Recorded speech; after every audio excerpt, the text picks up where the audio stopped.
반갑습니다. 오늘은 여러분들께 특히 배 종사자분들께 부탁드릴 말씀이 하나 있습니다.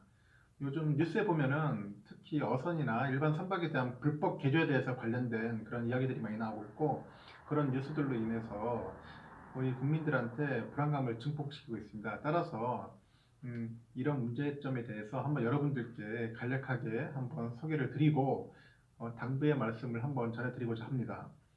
요즘 그 불법으로 선박 구조를 변경한 특히 낚시어선 선장이 무더기로 해경에 덜미를 잡혀가지고 법의 심판대에 지금 올랐습니다. 특히 전북 쪽에는 그 승객 편의와 그 운항 속력을 높이기 위해서 불법으로 낚시어선을 구조 변경한 9.77톤급 낚시어선들이 상당히 많은 것 같아요. 이번에 무더기로 적발이 돼가지고 어선법 위반 혐의로 불구속 입건을 처리했다고 합니다. 특히 해경에 따르면은 이들은 불법으로 시설물을 추가로 장착을 하거나 선박 구조를 마음대로 변경한 혐의를 받고 있어요. 특히 낚시어선 선주 A모 씨는 그 조타실 뒤에 이제 햇볕을 피할 수 있는 일명 하우스라고 하죠. 이런 것들을 임의로 설치를 하고, 또한 다른 B모 씨는 선체 속도를 높이기 위해서 구로통로 등을 임의로 장착한 혐의를 받고 있죠.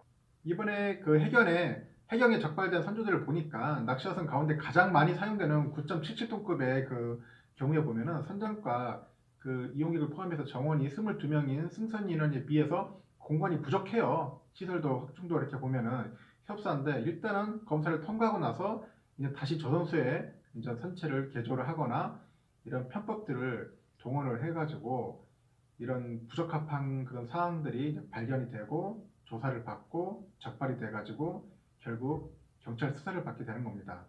일부 낚시어선의 선주의 경우에는 해경의 단속이 시작되자 하우스를 철거하고 부력탱을 떼어내는 등 치밀한 수법을 이용을 하지만은 사전에 증거를 확보한 자료 사진하고 그 기술공단의 건조 도면을 비교해가지고 해경의 추적 수사로 해서 덜미를 다 잡히게 된 경우입니다. 그래서 해경서장은 건조 당시의 기준을 무시한 그런 불법 개조는 파도에 이제 기운배가 다시 설 수 있는 이런 일종의 선체 보호성이라죠. 그런 심각한 위협으로 작용한다고 언급을 하네요. 그리고 상부가 높아진 어선은 바람에 취약하겠죠. 무게 역시 늘어나서 전복될 가능성이 그만큼 높아질 수밖에 없어요. 그러다 보면 국민의 생명과 안전을 지키기 위한 안전한 바다와 해양 법질서 확립 차원에서 위반되겠죠. 이 같은 사례를 차단하기 위해서 단속을 한층 강화한다고 합니다. 그리고 또한 해경은 일반 어선에 대해서도 그물과 어획물을 많이 적재하기 위해 불법으로 증개축하는 그런 사례가 있을 것으로 보고, 앞으로 수사를 확대하는 등 동시에 이번에 적발된 그런 선주들은 낚시어선 등록과 관련해서 고시를 담당하고 있는 지자체에 사실을 통보한다고 합니다. 그리고 마지막으로 불법으로 선박을 구조하거나 변경할 경우에는 관련법에 따라서 3년 이하의 징역 또는 3천만 원 이하의 벌금에 처해지게 됩니다.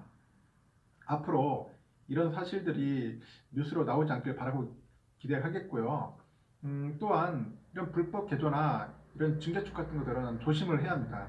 국민의 생명과 안전을 위협할 수 있기 때문에 항상 우리 선주분들, 특히 선박 소유자분들은 절대로 불법 개조하지 마시고 항상 안전하게 배를 운항할 수 있도록 최대한 신경을 많이 써주시기 부탁드립니다.